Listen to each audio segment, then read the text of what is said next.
வணக்கம், இது உங்கள் தினக்கதிர். தமிழக ஆசிரியர்களின் கோரிக்கைகள் அனைத்தும் சுப்ரீம் கோர்ட் தீர்ப்பு வழங்கிய பின் படிப்படியாக நிறைவேற்றப்படும் என பள்ளிக்கல்வித்துறை அமைச்சர் அன்பில் மகேஷ் பொய்யாமொழி தெரிவித்துள்ளார். பெரம்பலூரில் ஞாயிற்றுக்கிழமை நடைபெற்ற தமிழ்நாடு பட்டதாரி மற்றும் முதுநிலை பட்டதாரி ஆசிரியர் சங்கத்தின் 51வது ஆண்டு விருது வழங்கும் விழாவில் பேசிய அமைச்சர், ஆசிரியர்களின் பதவி உயர்வு உள்ளிட்ட கோரிக்கைகளுக்கு தீர்வு காணப்படும் என்று உறுதியளித்தார். ஆசிரியர்களின் கோரிக்கைகளை நிறைவேற்றுவதில் சுப்ரீம் கோர்ட்டில் தொடரப்பட்ட வழக்குதான் தாமதம் என பொய்யாமொழி விளக்கம் அளித்துள்ளார்.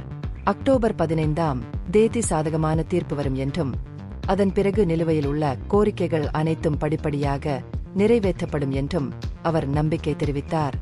ஆசிரியர்களின் சுமையை குறைக்க கல்வி மேலாண்மை தகவல் அமைப்பை நிர்வகிக்க கூடுதல் பணியாளர்களை அறிமுகப்படுத்துவதாக அமைச்சர் அறிவித்தார்.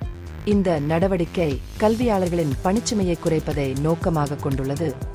மேலும் அவர்கள் கற்பிப்பதில் அதிக கவனம் செலுத்த அனுமதிக்கிறது.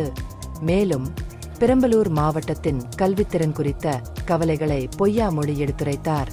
கடந்த ஆண்டுகளில் சிறப்பாக செயல்பட்ட மாவட்டம் இந்த ஆண்டு பொதுத் தேர்வு தரவரிசையில் 8வது இடத்துக்கு பின்தங்கியுள்ளது என்று குறிப்பிட்டார். மாவட்டத்தின் சிறந்த செயல்திறனை மீட்டெடுக்க செயல்பட உள்ளூர் அதிகாரிகளுக்கு அவர் அறிவுறுத்தியுள்ளார். இந்நிகழ்ச்சியில் மாவட்ட ஆட்சியர் கிரேஸ் லால்ரெண்டிகி பச்சுவா, பெரம்பலூர் எம்எல்ஏ பிரபாகரன், ஆசிரியர் சங்க மாவட்ட தலைவர் சுந்தரபாண்டியன் உள்ளிட்டோர் கலந்து கொண்டனர்.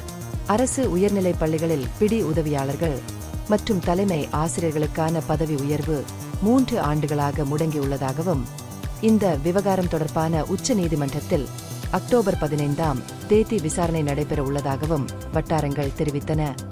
இது உங்கள் தினக்கதிர். நன்றி.